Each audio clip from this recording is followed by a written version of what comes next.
Madam ఈ మధ్య మనం చూస్తూనే ఉన్నాం. జగన్‌కి వ్యతిరేకంగా షర్మిల చాలా ట్వీట్లు చేశారు. మొదట ఎందుకు కాంగ్రెస్ సంఘీభావం తెలపలేదు అని చెప్పేసి అంటే, దానికి ఎందుకు సంఘీభావం తెలపాలి మేము? నువ్వు ఇన్ని హత్యలు, ఇన్ని మారణ కాండాలు చేసినందుక అని చెప్పేసి కూడా చాలా విషయాలు మాట్లాడారు. అండ్ రీసెంట్‌గా మీరు అసెంబ్లీకి వెళ్ళడం లేదు, రాజీనామా చేయండి అని చెప్పేసి కూడా జగన్‌ని ఉద్దేశిస్తూ ఒక ట్వీట్ పెట్టారు. అసలు ఎలా చూడొచ్చంటారు ఈ సిట్యుయేషన్‌ని? ఇది జగన్ చేజేతిలో చేసుకున్నదండి. ఎందుకంటే అసలు దేనికోసం ఆయన ఢిల్లీ వెళ్ళారు, ఎవరి కోసం వెళ్ళారు అతను? ఇప్పుడు 31 హత్యలు అంటారు, 36 హత్యలు అంటారు, అక్కడే క్లారిటీ లేదు. నెంబర్ 1.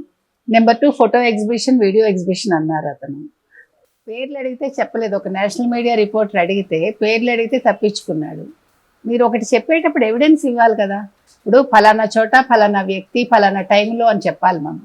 అదేది లేదు. అంటే వీళ్ళు ఫొటోస్ మార్ఫింగ్ చేసి వీడియోస్ మార్ఫింగ్ చేసి పెట్టారా అనే సందేహం అందరిలోనూ ఉంది. సో దేనికోసం వెళ్ళినట్టు అసలు? ఇప్పుడు అసెంబ్లీ సమావేశాలకు నువ్వు హాజరు కాకుండా నిన్ను నమ్మి నీ కాన్స్టిట్యుయెన్సీ వాళ్ళు పులివెందుల నిన్ను రాజశేఖర్ బిడ్డగా నిన్ను అభిమానించి నిన్ను ఈసారి కూడా గెలిపించారు. నీకు 11 సీట్లు ఇచ్చారంటే అందులో సగం మనం చెప్పుకున్నాం. ఈవీఎంలంతా కూడా ఇది చేసి వాళ్ళు తాళాలు కూడా లేకుండా పెద్దిరెడ్డి వాళ్ళు మనకు తెలుసు. అట్లా ఒక 5-6 అట్లా వెళ్ళినా కూడా 4-5 అయితే ఖచ్చితంగా ప్రజలు ఇష్టపడి వేసినవి. కాబట్టి పులివెందులకి నువ్వేం చేస్తున్నావు? పులివెందుల నుంచి ఒక ఎమ్మెల్యేగా ఎన్నికయ్యాక వాళ్ళ వెరిడిక్ట్కి నువ్వు ఒక గౌరవం ఇచ్చి శాసనసభకి వెళ్ళాలి. ఆయన వెళ్ళటం లేదు. నెంబర్ 1. నెంబర్ 2, ఇప్పుడు మీరు ఎందుకు ఇవ్వలేదు అని అడిగే హక్కు జగన్కి లేదు. అతను ఎవరు, అఖిలేష్ యాదవ్ వచ్చారనుకోండి, ఆ రోజు అతను ఇష్టపడి వచ్చాడు. ఇతను ఇష్టపడి వచ్చాడో అక్కడ కమిటీ వాళ్ళు వెయిట్ చేసి లోక్సభ దగ్గర కొంతమందిని తీసుకొచ్చారని కూడా చెప్పారు. సో వాళ్ళకి ఏ లింకులు ఉన్నాయో, పర్సనల్గా అతను పూర్తిగా తెలిసి వచ్చాడో లేదో, అంటే రాష్ట్రంలో ఉండే అక్కడ ఏం జరుగుతోంది అనేది తెలుసుకునే వచ్చాడా అతను, అసలు ఆంధ్రప్రదేశ్ గురించి అవగాహన ఉందా అఖిలేష్ యాదవ్కి అనేది మనకు తెలియదు. వాళ్ళు పిలిచారు, వచ్చాడు, ఏదో మాట్లాడాడు, ఇలాంటివి నేను ఖండిస్తున్నాను అన్నాడు, వెళ్ళిపోయాడు. సో వాళ్ళు వచ్చే ముందు వాళ్ళు కూడా ఒక అవగాహనతో రావాలి. అసలు ఏం జరిగింది, 45 రోజుల్లో ఏం జరుగుతుంది, 45 రోజుల్లో ఏమైనా చేయడానికి అవకాశం ఉంటుందా ఒక కొత్తగా వచ్చిన ఒక ప్రభుత్వం అనేది అతను కూడా ఆలోచించాలి. తర్వాత 5 ఏళ్లలో జరిగిన అసలు విధ్వంసాలు ఏంటి, అసలు ఇవన్నీ మాట్లాడే ముందు నేనేమంటానంటే, తిరుమావళవన్ కూడా వచ్చి ఖండించాడు అతను. తర్వాత ఇంకొక తమిళ అతను వచ్చి ఈయన ప్రధానమంత్రి క్యాండిడేట్ అని చెప్పాడు. అసలు వీళ్ళు ఎందుకు మాట్లాడతారు పనికిమాలిన మాటలు? ప్రధానమంత్రిని అవుతాన్ని కేసీఆర్ ఏమయ్యాడు బీఆర్ఎస్ పెట్టి? ఈ రోజు అసలు ఉనికిలోకి లేకుండా అయిపోయింది ఆ పార్టీ. కాబట్టి హిట్లర్ అనే వాళ్ళని లేదు, నియంతలను ఏం చేస్తుందంటే ప్రజలు ఇలాగా తిరస్కరిస్తారు. అందుకు ఉదాహరణ జగన్ అండ్ కేసీఆర్. మనకి ఇంకొక విషయం ఏంటంటే, ఇప్పుడు వీళ్ళందరూ వచ్చారండి, మీకు తెలుసా వీళ్ళందరి రాష్ట్రాల్లో ఎన్నెన్ని హత్యాకాండాలు జరిగాయని? మీరు కనుక ఉత్తరప్రదేశ్ తీసుకున్నారనుకోండి, 2019లో 6 లక్షల పైచీలకు ఉన్నాయి. అలా మీరు 24 వరకు తీసుకున్నారంటే ప్రతి సంవత్సరం 5 లక్షలకు తక్కువగా ఈ హత్యాకాండాలు కావచ్చు, మొత్తం అన్నీ జరిగినవి ఉత్తరప్రదేశ్లో ఎక్కువ. అదేవిధంగా తమిళనాడు తీసుకుంటే ఒక్కొక్క సంవత్సరం మీరు లెక్కలు తీసుకున్నారంటే 1,75,000 అట్లా ఇష్టానికి ఉంటాయి అన్నమాట. మరి మీ రాష్ట్రంలో మీరు మాట్లాడండి వెళ్ళి.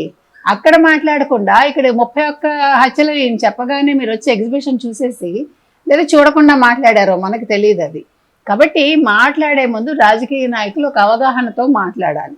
సో అది షర్మిల నిలదీశారు. ఇప్పుడు కాంగ్రెస్ ఎందుకు మాట్లాడుతుందండి? సోనియా గాంధీతో విభేదించి ఆయన ఓదార్పు యాత్ర చేసుకుని కొత్తగా పార్టీ పెట్టుకుని నీ చేసుకున్న మనిషితోటి 5 ఏళ్ళు ఆయన ఏం చేశాడో కాంగ్రెస్కి తెలియదా? ప్లస్ ఇప్పుడు షర్మిలని ఇంట్లోంచి తరివేశాక ఆవిడ ఇక్కడ తెలంగాణలో ట్రై చేసుకుని కాదనుకుని ఆవిడ ఆంధ్రాలో కాంగ్రెస్లో చేరి డికే శివకుమార్తో మాట్లాడి ఆవిడ అధ్యక్షురాలు అయ్యి తన వంతు కృషి తను చేశారు 2024 ఎన్నికలలో.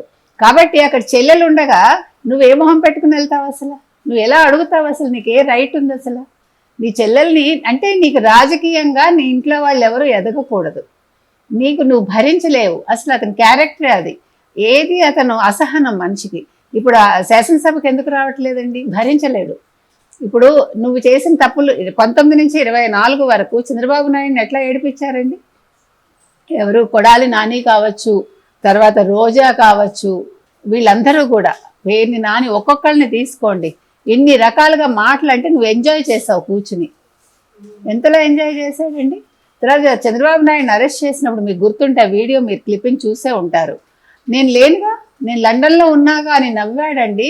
అసలు మీరు ఆ నవ్వు చూడాలి, ఎంత ఆనందం అంటే ఒక పైశాచిక ఆనందం ఆయన మొహంలో. కాబట్టి ఇలాంటి వ్యక్తికి వాళ్ళు ఎందుకు అసలు సపోర్ట్ చేయాలి అని అడుగుతున్నాను నేను. రెండోది, షర్మిల అన్నది కరెక్ట్. ఇప్పుడు నువ్వు శాసనసభకి రావట్లేదు, శాసనసభకి రానప్పుడు అసలు నీకెందుకు? ఇప్పుడు అక్కడేమో శ్వేతపత్రాలు రిలీజ్ చేస్తుంటే ఈయన మీడియా ముందు పత్రాలు రిలీజ్ చేసి వాళ్ళని కెమెరాలు తీసుకురావద్దని చెప్పి, వాళ్ళని కెమెరాలు తీసుకురావద్దంటే వాళ్ళు ఏ మొహం పెట్టుకుని రిపోర్టర్స్ వెళ్ళారండి? అసలు మీడియా సంస్థలు ఎలా అనుమతిస్తాయి అసలు? అంటే మీడియాకి స్వేచ్ఛ లేదా? వాళ్ళు అడగరా కెమెరాలు వద్దు మేము ఫుటేజ్ ఇస్తామంటే మీరు తీసేసుకుంటారా? ఇంకెందుకండి మీడియా, ఎందుకు? ఇంకా వాళ్ళు పంపిస్తారు, మీరు రాసుకోండి, రిపోర్టర్స్ వెళ్ళే అవసరం లేదు. పేపర్లు కూడా అంతే, పెన్నులు తీసుకుని వెళ్ళటం ఎందుకు? ఇంకా ఇప్పుడు మీడియా స్వేచ్ఛ నువ్వు అసలు ముఖ్యమంత్రివి కావు, ఇప్పుడు నువ్వు ఒక ఎమ్మెల్యేవి, మాజీ ముఖ్యమంత్రివి. మరి నువ్వు అట్లా డిమాండ్ చేస్తే మీడియా సంస్థలన్నీ ఎందుకు గమనున్నాయి? ప్రశ్నించాలి కదా, అంత భయం ఎందుకు? తర్వాత ఆయన అసలు అక్కడ ఆయన పత్రాలు ఎలా రిలీజ్ చేశాడండి? దానికి వ్యాలిడిటీ ఏంటి? ఇప్పుడు శాసనసభలో శ్వేతపత్రం రిలీజ్ చేసినప్పుడు అసెంబ్లీలో దానికి ఒక వ్యాలిడిటీ ఉంటుంది, అది అక్కడ రికార్డ్ అవుతుంది. ఇక్కడ నువ్వెందుకు ఇస్తావు? అసలు నీకు ఏం హక్కు ఉంది? అది ఏ రకంగా చెల్లుతుంది అసలు? ఇవన్నీ కూడా అందరూ ఆలోచించాలి. కాబట్టి ఈరోజు జగన్మోహన్ రెడ్డి చేసేవన్నీ అవకతవకలండి. అతను శాసనసభలో ఎవరిని ఈరోజు ఎదుర్కోలేడు, అవమానాలు భరించలేడు. మీకు గుర్తుంటే తమ్మినేని సీతారాం ఎవడండి? చంద్రబాబు నాయుడు హయాంలో మంత్రిగా పనిచేసిన వాడు. ఎన్ని రకాలుగా ఇబ్బంది పెట్టాడండి. అసలు వీళ్ళందరూ అంటుంటే అతను ఎంజాయ్ చేశాడు. అతను కూడా చాలా అసలు అన్సెరమోనియస్గా బిహేవ్ చేశాడు.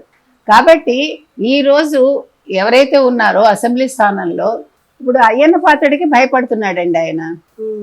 అయ్యన్న పాత్రుడు అవగానే భయపడిపోయాడు. సో ఇప్పుడు అయ్యన్న పాత్రుడు నోరు విప్పాడంటే భరించలేడు. ఎందుకంటే అయ్యన్న పాత్రుడుని మీకు తెలుసు, గతంలో అతని గోడ కూల్చి అతని మీద చాలా అంటే కేసులు పెట్టి అన్నీ ఉన్నాయి. కాబట్టి మనుషుల్ని ఎదుర్కోలేడు, ధైర్యం లేదు మనిషికి, పిరికివాడు, బింకాలు పోతాడు. కానీ ఎట్ ద సేమ్ టైం మనం అతన్ని తక్కువ అంచనా వేయకూడదు. ఒక అపరిచితుడిలాగా అతను చెప్పాలంటే, మనం సినిమా చూసాం కదా, ఆ క్యారెక్టర్ అతనిది, జగన్మోహన్ రెడ్డిది. ఎందుకంటే ఒకసారి మంచిగా ఉన్నట్టుంటాడు, మనుషులతో ఉన్నట్టుంటాడు, కానీ భరించలేడు, మనుషులకి ఏమీ చెయ్యడు, ఊరికే కబుర్లు చెప్తాడు. వాళ్ళకి చేస్తానంటాడు, వాళ్ళు ఎదురు తిరిగితే వాళ్ళని ఎలాగా వాళ్ళ మీద పగ తీర్చుకోవాలి అని ఆలోచిస్తాడు. కాబట్టి అతని నేచర్ అది. కాబట్టి జగన్మోహన్ రెడ్డిని నమ్మటానికి లేదండి. అండ్ ఇదే ప్రాసెస్లో అంటే వైసీపీ నేతలు కొంతమంది షర్మిలను కూడా దూషిస్తున్నారు. నువ్వు ఒక స్వార్థపరురాలివి అని చెప్పేసి మాట్లాడుతున్నారు. అంటే మొన్నటి వరకు తెలంగాణలో ఉండి మళ్ళీ ఇప్పుడు ఏపీకి వచ్చి ఇప్పుడు మీ అన్నకి ఎదురుగా నిలబడుతున్నావు, ఆయనకి యాంటీగా ట్వీట్లు చేస్తున్నావు, మాట్లాడుతున్నావు అని చెప్పేసి అంటున్నారు. నిజంగానే స్వార్థపరురాలు అంటారు? ఎందుకంటారండి? ఇప్పుడు ఏమండి, ఎవరి కెరీర్ వాళ్ళు చూసుకోవాలి. ఆవిడ నిజంగా స్వార్థపరురాలు అయితే ఆ రోజు పాదయాత్ర చేసినప్పుడే నన్ను ఎన్నుకోండి, మా అన్న జైల్లో ఉన్నాడని అడగచ్చు కదా, ఆవిడే ముఖ్యమంత్రి అవ్వచ్చు కదా. రైట్, అవునా కదా? ఇప్పుడు ఆవిడ ఇప్పుడు యాదృచ్ఛికంగా అయింది. ఎందుకు అయింది? ఆవిడ అన్న మీద కసి కొద్దీ. ముఖ్యంగా ఆవిడ ఇప్పుడు కాంగ్రెస్లోకి చేరటానికి కారణం బాబయ్య హత్య ఏదైతే ఉందో, వివేక హత్య, సునీతకి హెల్ప్ చేయటానికి నెంబర్ 1. తర్వాత తల్లిని కూడా బయటికి పంపించేశాడు. ఈ అవమానాలకు ఆవిడ తట్టుకోలేక వివేక హత్య 5 ఏళ్ళు ఏమీ బయటకు తీసుకురాలేదు కాబట్టి అవినాష్ రెడ్డిని ఎప్పుడైతే ఎంపీగా నిల్చోపెట్టారో అందుకు ఆవిడ నిల్చుంది తప్ప అదర్వైజ్ ఆవిడకి రాజకీయాలకు రావడం ఇంట్రెస్ట్ లేదు. అవినాష్ రెడ్డి ఒక హత్యలో ఇరుక్కున్న వ్యక్తిని పక్కన పెట్టుకుని ఈయన మంచివాడు, సౌమ్యుడు అని మాట్లాడతాడు కదా, అది ఆవిడకి నచ్చలేదు. అందుకోసం వివేక హత్య కోసమనే ఆవిడ బయటకు వచ్చారు, అవినాష్ రెడ్డి కోసమే ఆవిడ నిల్చున్నారు, అంతే. కాబట్టి ఆవిడ స్వార్థపరురాలు అయితే ఆవిడ ఎప్పుడో రాజకీయాల్లోకి వచ్చేది. తండ్రి ఉండగానే వచ్చేదండి. రాజశేఖర రెడ్డికి కూతురు అంటే చాలా ఇష్టం, మీకు తెలుసు. కొడుకు కంటే కూడా కొడుకుని దూరం పెడతాడు ఆయన. కొడుకు ఈ బాధలు భరించలేక అక్కడ యలహంక ప్యాలెస్లో బెంగళూరులో పడేశాడు ఆయన. నువ్వు అక్కడే ఉండు అని అక్కడికే డబ్బులు ఇచ్చాడు ఆయన. ఈ డొల్ల కంపెనీలన్నీ ఎందుకు పెట్టాడంటే రాజశేఖర రెడ్డి కొడుకు కోసమే కదా, నస భరించలేకే. కూతురుతో ఎప్పుడు అలా ఫీల్ అవ్వలేదు. కూతురు అంటే చాలా ఇష్టం. నిజంగా రాజకీయాల్లోకి అమ్మాయి రావాలనుకుంటే ఆ రోజే మినిస్ట్రీ ఇస్తాడుగా.